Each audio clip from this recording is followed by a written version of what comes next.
उड़ीसा का हो या बंगाल का हो या केरला का हो। मेरा तो कहना ये है, ऐसा है, खाने वाले की जितनी भूख होती है जी खिलाने वाले की भूख हो तब तो। खाने की भूख बहुत है लोगों को, जी खिलाने वाला आदमी को आपको खाने नहीं देगा तब तो भूखे नहीं रहेगा जी। जी। नमस्कार, आप देख रहे हैं ऑफ द कैमरा। देखिए, तेजस्वी प्रसाद यादव बिहार में आरक्षण बचाने के लिए जन आभार यात्रा निकाल रहे हैं। वो कह रहे हैं कि हम कर्पूरी जी के सपनों को साकार करेंगे। हम बिहार में नौकरी जो दिए हैं उसको लेकर हम लोगों तक पहुंच रहे हैं। 17 महीने की जो सरकार चली है उसको लेकर भी हम लोगों को बताएंगे कि हम 17 महीने के सरकार में लोगों को सरकारी नौकरी दिए हैं। इसी मसले पर हम ज्यादा बातचीत करेंगे पूर्व केंद्रीय मंत्री पशुपति कुमार पारस से। सर, तेजस्वी यादव जन आभार यात्रा निकाल रहे हैं आरक्षण बचाने के लिए, बोल रहे हैं एनडीए वाले आरक्षण विरोधी है। नहीं, ऐसी कोई बात नहीं है। देखिए, अभी आपने बयान देखा होगा राहुल गांधी जी का, जो विदेशों में जाके बयान दिए आरक्षण के खिलाफ में।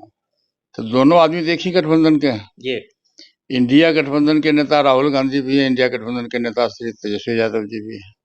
और जहां तक 17 महीना में नौकरी देने की बात हुई है, तो मैं समझता हूं कि तेजस्वी यादव जी ने नौकरी नहीं दिया। नौकरी बिहार के किसी भी स्टेट के मुख्यमंत्री का विशेषाधिकार होता है, और यदि मुख्यमंत्री नहीं चाहेंगे तो किसी को नौकरी नहीं मिल सकती, चाहे चपरासी से लेकर बड़ा पद क्यों न हो। मुख्यमंत्री की इच्छा पर ही किसी को नौकरी मिलती है। ये बात ठीक है कि नीतीश कुमार जी के मुख्यमंत्री काल में ये डिप्टी सीएम थे, इनका भी सहयोग रहा होगा, लेकिन 100% से विशेषाधिकार माननीय मुख्यमंत्री जी का है। और मुख्यमंत्री जी के प्रयास से बिहार में जितने भी लोगों को नौकरी मिली है उसमें श्रेय मुख्यमंत्री को जाता है। वो बोल रहे हैं 2025 के विधानसभा चुनाव में आरजेडी की सरकार आएगी, जो बीजेपी आरक्षण विरोधी है इसको उखाड़ फेंकेंगे। अब देखिए, आरक्षण विरोधी है, ये तो अभी साबित हो गया कि इंडिया गठबंधन के जो सबसे बड़े लीडर हैं वो विदेशों में जाकर के भी आरक्षण के खिलाफ में उन्होंने बयान दिया।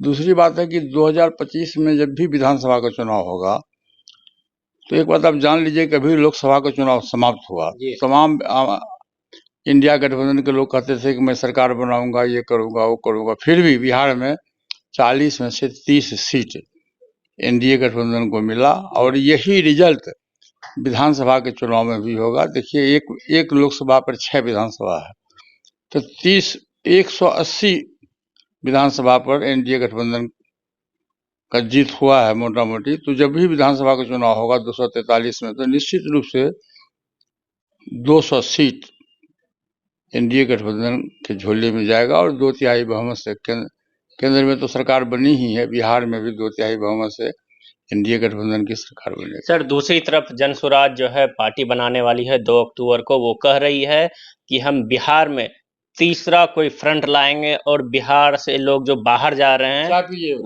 वो जो है नहीं जाना पड़ेगा। और वो लगातार जो है भाजपा वाले कह रहे थे कि ये राजद की बी टीम है, दूसरी तरफ तेजस्वी यादव कह रहे हैं कि ये भाजपा की बी टीम है। और खबरें ये भी चल रही है कि चिराग पासवान को प्रोजेक्ट कर सकते हैं प्रशांत किशोर सीएम फेस के लिए बिहार में। देखिए, प्रशांत किशोर जी चाहे जिसको प्रोजेक्ट करें, ये और जितनी भी मेहनत कर रहे हैं, बिहार एक ऐसा स्टेट है कि बिहार में अभी 2 ही ग्रुप है, 2 गठबंधन है। एक तरफ एनडीए गठबंधन है और दूसरी तरफ इंडिया गठबंधन है। 2 ही गठबंधन के बीच जब भी मुकाबला होगा तो 2 ही गठबंधन के बीच में होगा। तीसरा कोई कितनों कुछ प्रयास कर लेगा, मेरे हिसाब से कुछ होने वाला नहीं है। लेकिन प्रशांत किशोर के लोग चाहते हैं, और खबरें भी ऐसी चल रही है कि चिराग पासवान जो है प्रशांत किशोर के साथ 2025 का विधानसभा चुनाव, क्या इसमें क्या सच्चाई है? मुझको इस बात की कोई जानकारी नहीं है। मैंने सोशल मीडिया पर मैं देखा हूँ, एक 2 बार देखा हूँ, किसी के नेतृत्व में चुनाव लड़ेंगे प्रशांत किशोर जी, उससे कुछ होने जाने वाला नहीं है। देखिए, दलित वोट जो है वो इंटैक्ट अभी एनडीए के साथ है, तो उसमें कहाँ से प्रशांत किशोर जी कर देंगे। हमारे समझ से तो वो 2025 के विधानसभा के चुनाव में उनको सफलता नहीं मिलेगी। वो बोल रहे हैं कि 40 मुसलमान, 40 महिला और 40 दलितों को आने वाले टाइम में टिकट देंगे।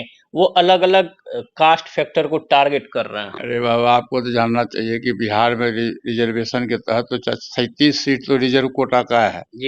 बिहार में दलित के नाम पर रिजर्व कोटा है, तो आप 40 दिए तो कोई बहुत बड़ा काम तो नहीं किए जी।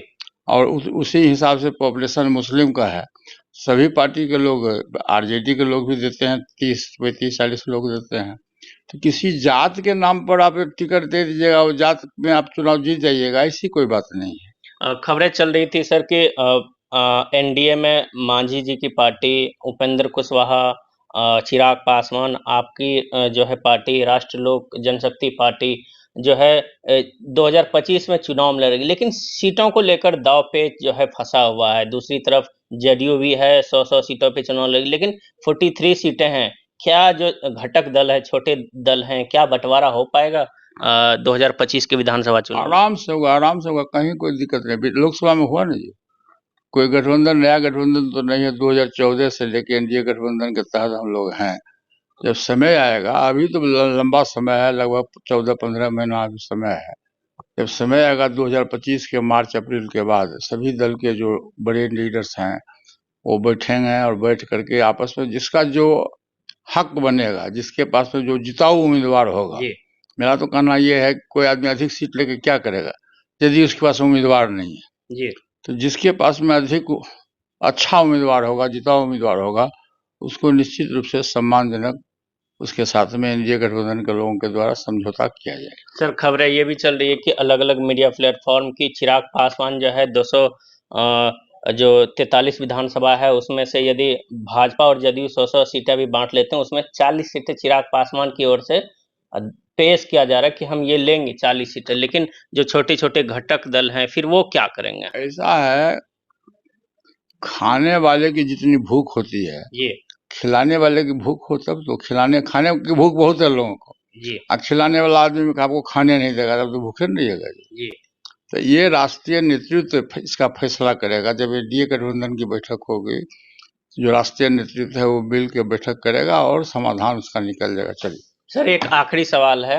आपको लेकर खबर चलती है कि आप बंगाल और उड़ीसा के राज्यपाल बने, उसका सर खंडन करिए। लोग समझ जाएंगे कि नहीं भाई, क्या सही है क्या गलत मैं है। क्यों खंडन करूंगा और मैं क्यों उस पर कुछ बहस कर। ये देखिए, प्रधानमंत्री जी, गृह मंत्री जी और विशेषाधिकार है महामहिम राष्ट्रपति मोदी का, उसका ये विशेषाधिकार है जी। वो जिनको चाहेंगे इन लोग उसको प्रधानमंत्री, जिसको भी चाहेंगे वो व्यक्ति राज्यपाल होगा, चाहे उड़ीसा का हो या बंगाल का हो या केरला का हो, वो उनके विशेषाधिकार पर का वैल्यू है। चलिए, ये थे हमारे साथ बातचीत करने के लिए पूर्व केंद्रीय मंत्री पशुपति कुमार पारस जी, जिन्होंने अपनी बात बेबाकी से रखी। आप देखते रहिए ऑफ द कैमरा। धन्यवाद।